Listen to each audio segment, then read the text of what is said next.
Ito ang GMA Regional TV News. Mainit na balita mula sa Luzon, hatid ng GMA Regional TV. Nabalot ng andap o frost ang ilang pananim sa Benguet dahil sa sobrang lamig. Chris, gano'n nakakalamig doon?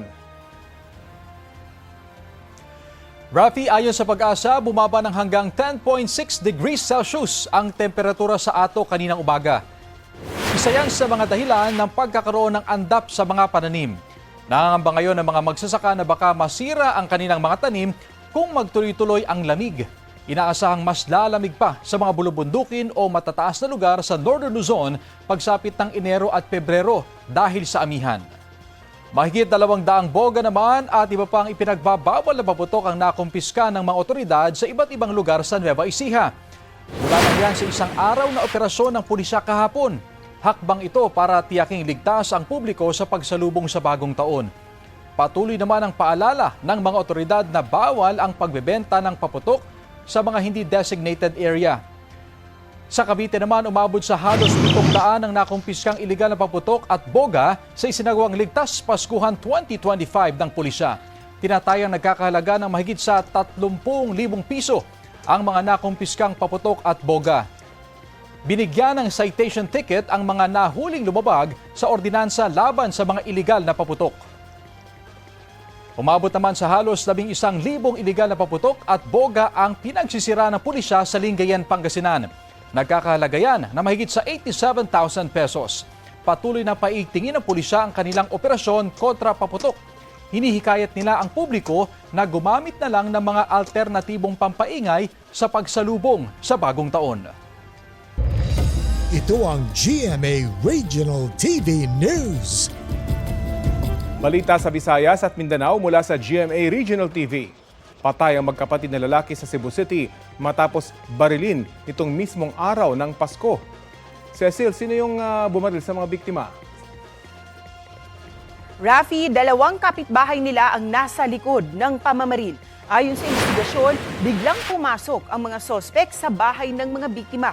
Unang binaril ang mas nakatatanda sa 2 biktima na kakalaya lang umano mula sa kulungan at sinasabing target ng mga sospek. Nang makita ng nakababatang kapatid ang sinapit ng kanyang kuya, sinubukan niyang tumulong. Pero siya naman ang pinagbalingan ng mga sospek at binaril din.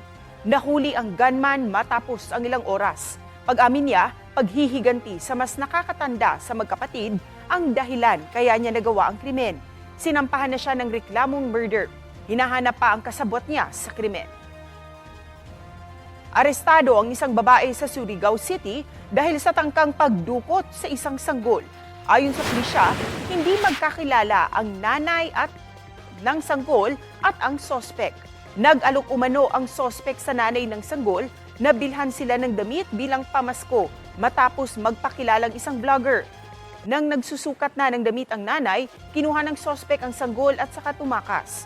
Matapos magsumbong ang nanay sa mga pulis sa mall, agad naglagay ng checkpoint at nireview ang mga CCTV sa mall para matukoy kung saan nagpunta ang sospek at ang tinangay nitong sanggol.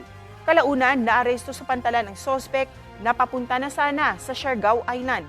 Pag-amin ng sospek sa pulisya, nagawa niya ang krimen dahil sa pressure mula sa kanyang kinakasama na gusto nang magkaanak.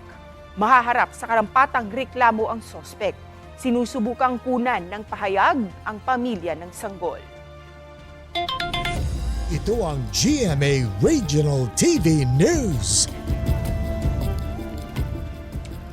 Patay sa pamamarilang isang dating punong barangay ng Barangay Sagneb sa Bantay, Ilocos Sur.